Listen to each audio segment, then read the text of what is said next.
Hey y'all, Rafa the Pickleball Tech Dude here, coming with a slightly different video this time where I'll be talking shop and vision behind the brand new just released Chorus Fire paddles with the founder and owner of Chorus Pickleball, Matt Cox.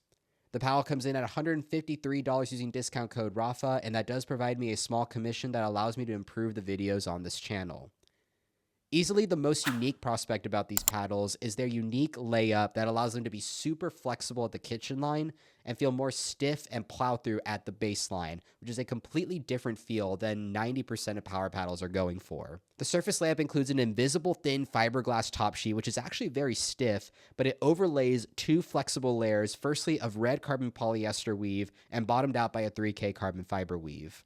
This paddle is also coming in Chorus's three new shapes, the SX, HX, and EX, and to add on to the flexibility, it features wider diameter polypropylene core cells. So if you are going for that and you prefer the feel of more flexibility on your soft shots like dinks and flicks, and then more stiff and power and plow through feeling through your baseline shots like your drives and your lobs and your drop shots, then this paddle could be for you. But with that, let me shut up and let me let Matt do the talking here.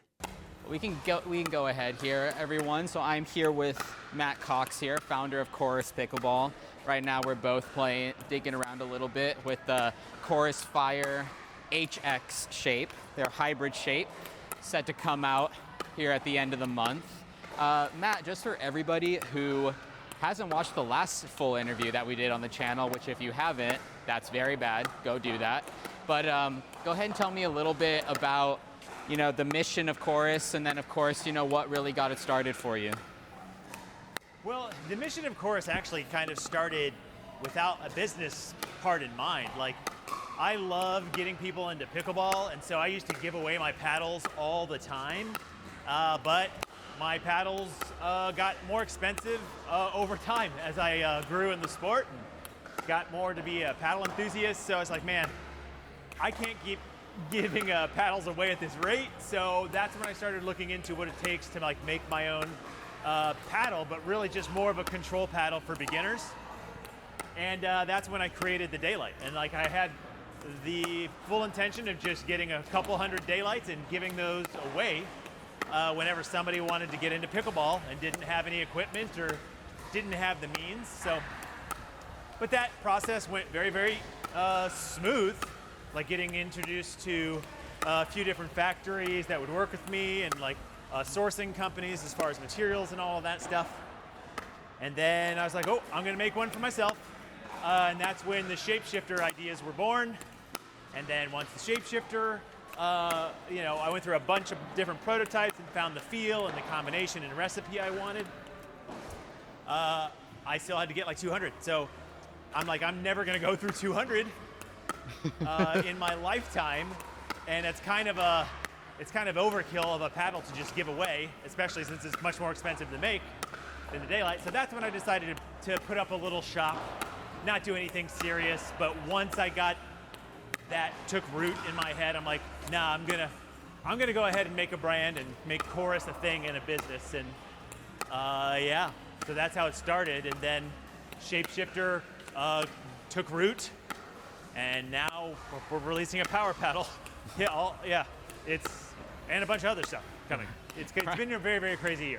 Right. And I mean, speaking of, I feel like the shapeshifter, we're hitting with the Fire now, of course, and we'll talk more about that. But yep. The shapeshifter is sort of what brought you into the public limelight, I feel. And you're releasing some new shapes for that. Those are coming later in December. But what led to that decision after you kind of had so much success with the original shape? Well, I think everybody's kind of used to the Aero Curve hybrid that, Vatican, a lot of people have very similar hybrid shapes. But once I really started getting into the measurements and how weight is distributed among paddles, I thought the next step for Chorus, and this is kind of what I've thought since the beginning, I want to make our own drawings and then thermoform molds for all different types, not just a hybrid shape, but elongated and standard and wide body. So that's when I started experimenting with a bunch of different stuff and Also, coupled with the fact that people who tried the shapeshifter are like, I like it, but I wish this came in elongated, or I wish this came in a wide body. And so, like I do, I don't try just a little bit and then see what happens. I kind of go full bore, like all at once. I decided then every model that we're going to commit to moving forward is going to come out in all three shapes. Our standard, which is SX, which is a wide body, then hybrid HX, and then elongated EX. And of course, the first letters there, I try to make it as least confusing as possible. E for elongated, H for hybrid, and S for standard. Right. Yeah, so just I want to give our customers like the ultimate choice. So if hybrid, they want a little more power, they go EX. If they want a little more control, they can go down to, not down, but go over to SX. And so, yeah, now we have Fire is going to be the first out of the gate with their new X series shapes. Then Shapeshifters coming out with theirs. And then next year, Supercourt and Echo are going to get that treatment as well. But I also wanted to make sure the Shapeshifter, which was very expensive to make, not just because of the top sheet, but because the cubic carbon fiber is very, very thin. And so like putting all the materials together and all the surface materials together can curve and bend in production. So it's very, very hard to cut into shapes. So I worked hard to improve that process and reduce a lot of waste and bring the cost down. And so now that I have a partner factory that I really, really, really love, that's been amazing to us with R&D and trying a bunch of new things, we actually got the Shapeshifter shapes down to 174 instead of 189. The original will still be 189, but the new X series shapes will be 174. Right, right. And so something I'll admit that I have never been a fan of is the whole tapered shape idea. I always felt like, in general, a lot of paddles with that kind of shape, people tend to feel like the sweet spot is too high, or like they just need some more like throat stability. And then they add weight to the throat, and it's like, okay, that was the whole point of the tapered shape, right? So yeah, bringing the sweet spot back down. Exactly. So what made you? For those of you who don't know, all of the new three shapes, the HX, SX, and EX, all taper up to some degree, right? So what was your thought process in doing that as opposed to just doing, straight up dimensions? So I am still a big believer in moving the sweet spot up, but the HX, the taper is not near as drastic. Right. And so we're getting a lot more face with the X series shapes just because we're not doing the curve. We're putting a lot more stability up top, but also like bringing the taper wider at the bottom. So you're getting more twist weight just by the very nature of the drawing anyway. Sure. And so the sweet spot overall will be bigger, but it is not moving it up as drastically, except, the big asterisk here is except for the SX. Right. The standard wide body has the most aggressive taper. The EX, you could barely even notice the taper. The HX is definitely less than the original Shapeshifter. But the SX is very aggressive, which does keep it higher. But I did that specifically to counterbalance the shortness of the SX, because it's not 16 inches, it's 15.8. And right. So I know it sounds really ridiculous on paper how little that is, but I wanted to give the sweet spot something like a familiar position to a typical hybrid, and like have the advantage of having a higher sweet spot on a standard, so people moving down to try it will still find the sweet spot to be in a more familiar place. And so, but to your point, if people are like, man, I want to move it back down, like they could still weight up the bottom taper if they want on the 3 and the right, exactly. Sorry, not the 3, the 4 and the 8. Yeah, no, that makes a ton of sense here. So now, thinking about the Fire in particular, right? I tend to associate the sort of like titanium polyester weave with kind of the plush, more not necessarily control-oriented paddles, but any paddle that I've essentially seen with this weave that actually hits power, like say a bread and butter Shogun, for example, it is super head heavy to generate the plow through. The power doesn't actually come from the face here. So what, in terms of using this weave, what other modifications have you made to this that make it play more like a power paddle despite the more plush weave?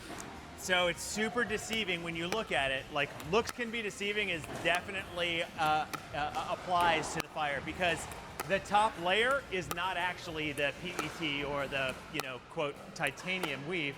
The top layer of the fire is actually invisible fiberglass. You don't see it. There's a very thin layer of fiberglass on the fire as its first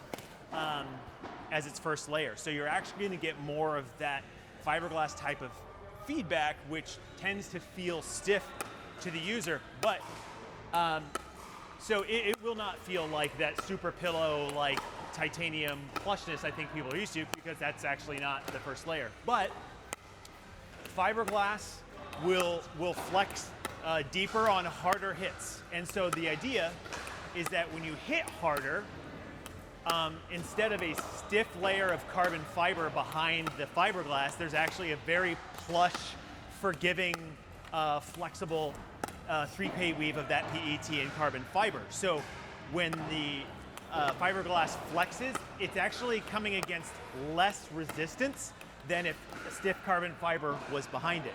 And so underneath that's another layer of 3K. So you have two weaved materials underneath that fiberglass, so that the harder you hit, the less resistance that fiberglass is going to get to sort of maximize that rebound effect you get with fiberglass. So that's one of the reasons on why it doesn't seem like a big power paddle on like soft stuff.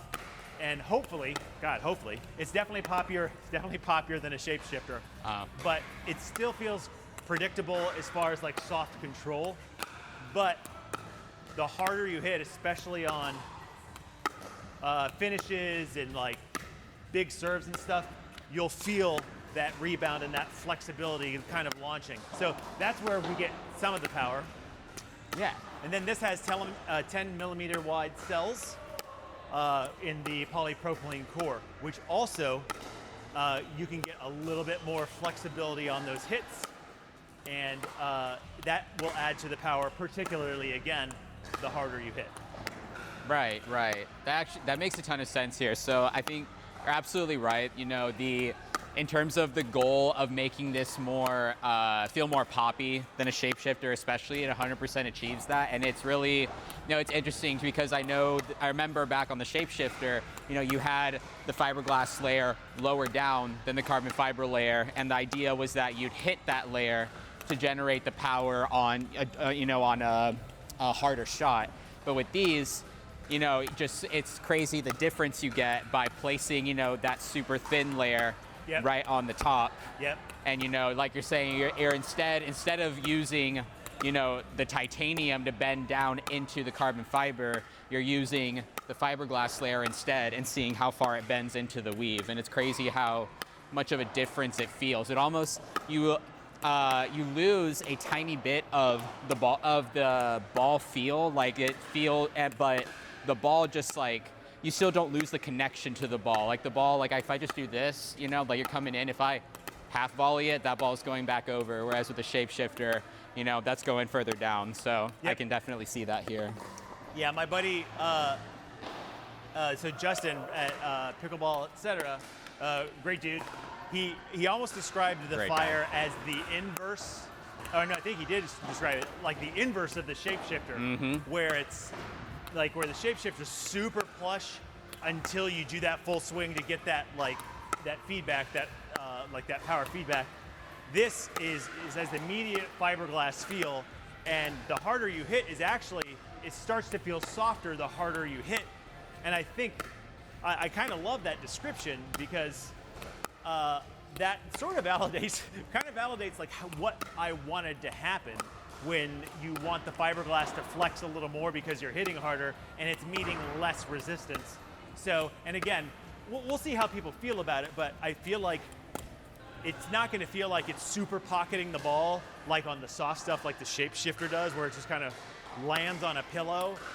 But I'm curious if people are going to start to feel that it feels softer the harder you hit because you're meeting less resistance underneath that top fiberglass.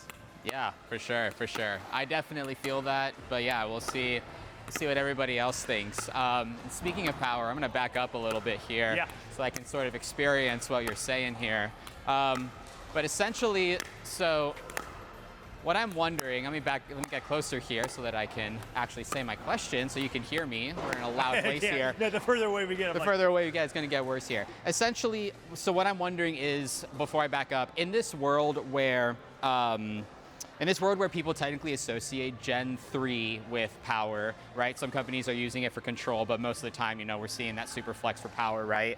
What, in your mind, makes this sort of the right power paddle for somebody? Why does somebody choose this type of power paddle over, the Gen 3 rocket launching paddles that are out there? I would say anybody who's wanting a power paddle that isn't just crazy trampoline and you worry about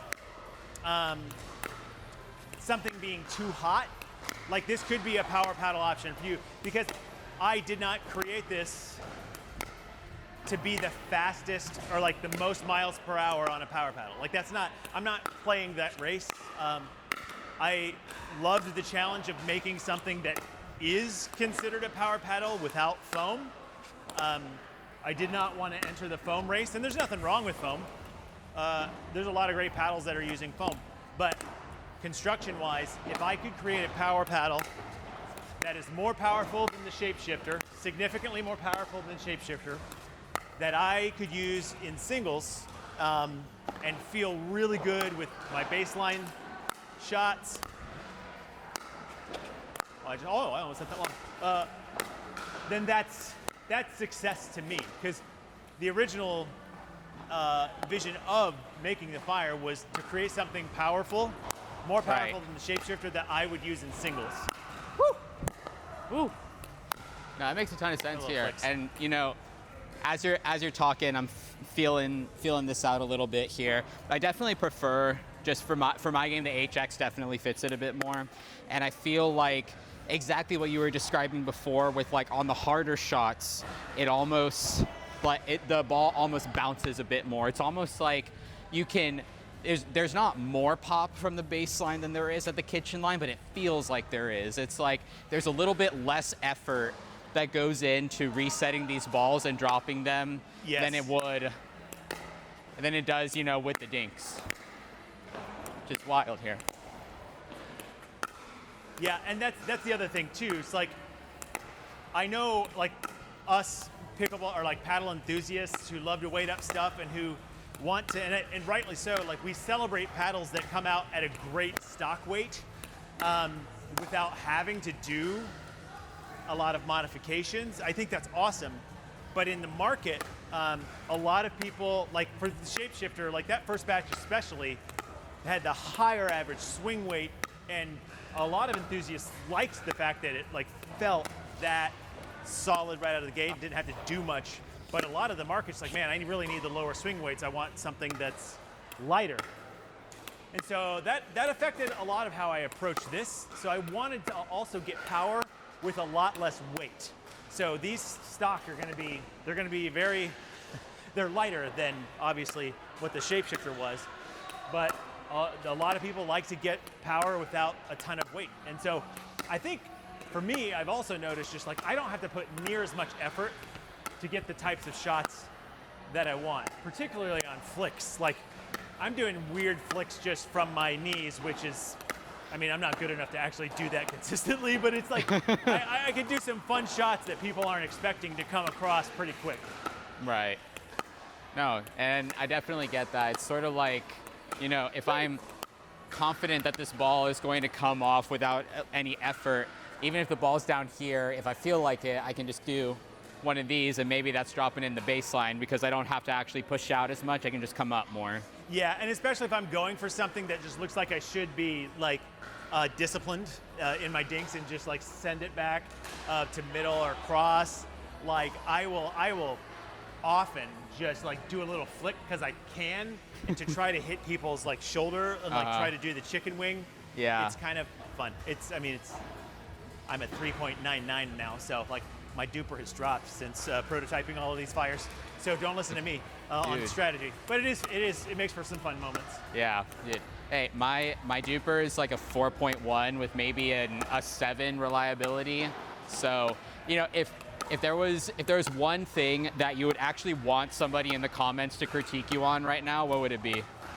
What do you think is like missing from your? What do you think you're trying to improve in your game the most?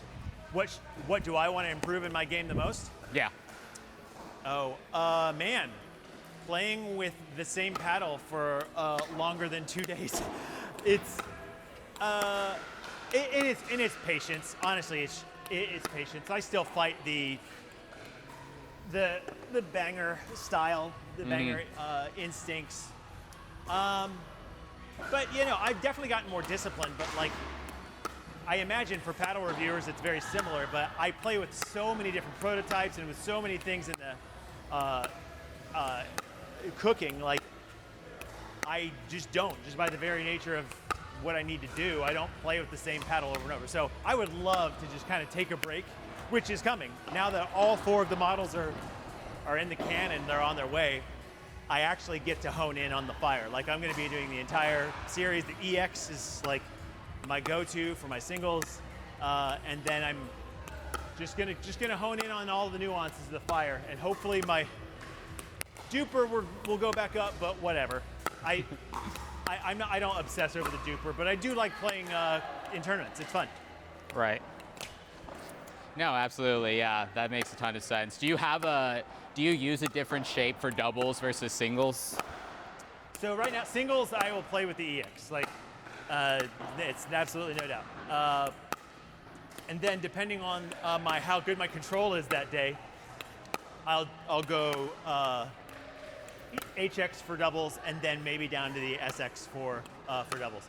But it is very interesting. The SX and the HX definitely feel the most different in comparison to each other, where I feel like the EX and the HX, even just dimensions-wise, are a lot closer in personality and playability with, but you definitely get that bump in power with the leverage you get with the EX.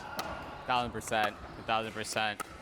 Well, listen, I'm happy that we were discussing before this, you know, how able are we going to be actually talking and trying to play at the same time. I think we've gotten this down. I think we've done a pretty good job. I'm pretty sure when we play this back, like I feel like I'm just going to be standing straight up and not bending my knees, because I'm like, all right, try to listen and talk.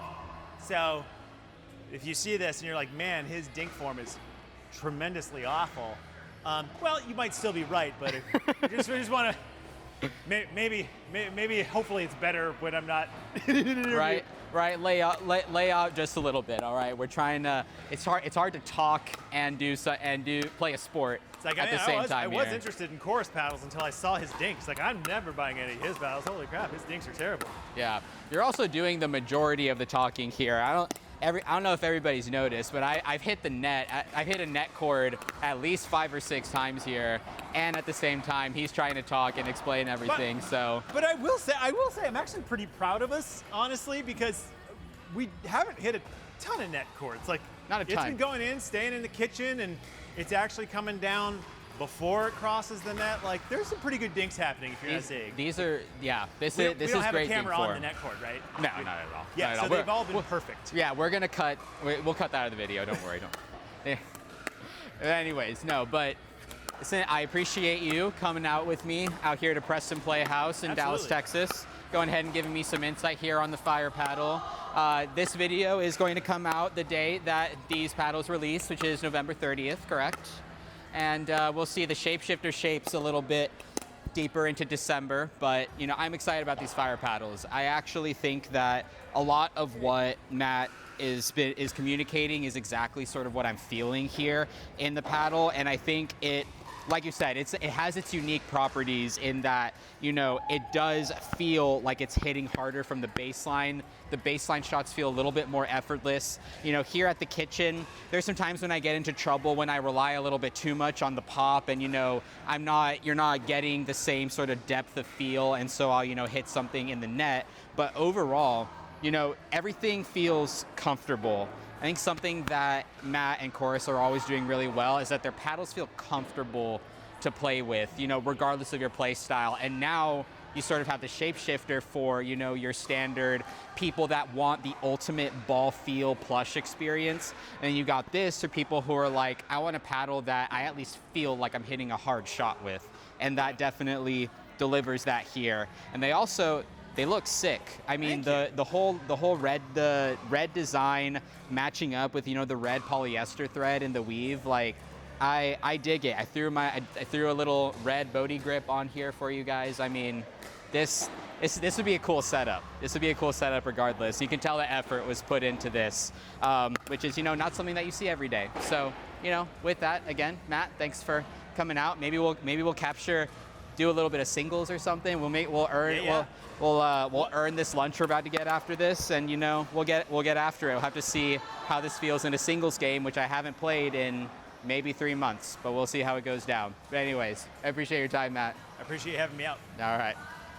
All right, that's going to conclude the on-court conversation. And one thing I want to share about the post-recording conversation we had, and I meant to ask Matt about this on camera because he completely agreed with me, is that the flared-out design of the paddles does leave something to be desired when it comes to the throat flexibility. So I'd love to see Chorus either integrate better vibration dampening at the throat like other companies like Spartus have done, or if you're going to go out and get these paddles, one thing that Matt really wanted to ensure with them is that they were very, very light statically and customizable. So I would recommend putting some lead tape on those 4 and 6 positions, or just some type of weight in general, just to improve that forgiveness a little bit. But with that, that's going to conclude the conversation for the day. Huge shout out to Preston Playhouse here in Dallas, Texas for allowing me to record there. And huge shout out, of course, once again to Matt for making the drive all the way out there to go ahead and join me for some dinks today. But with that, I hope you all got all the information you need about the Chorus Fire paddle today. Make sure you like, subscribe, and comment who you'd like to see me play with next in terms of company owners. But with that, I hope you all stay happy and healthy and out on the courts. Until the next one. Peace.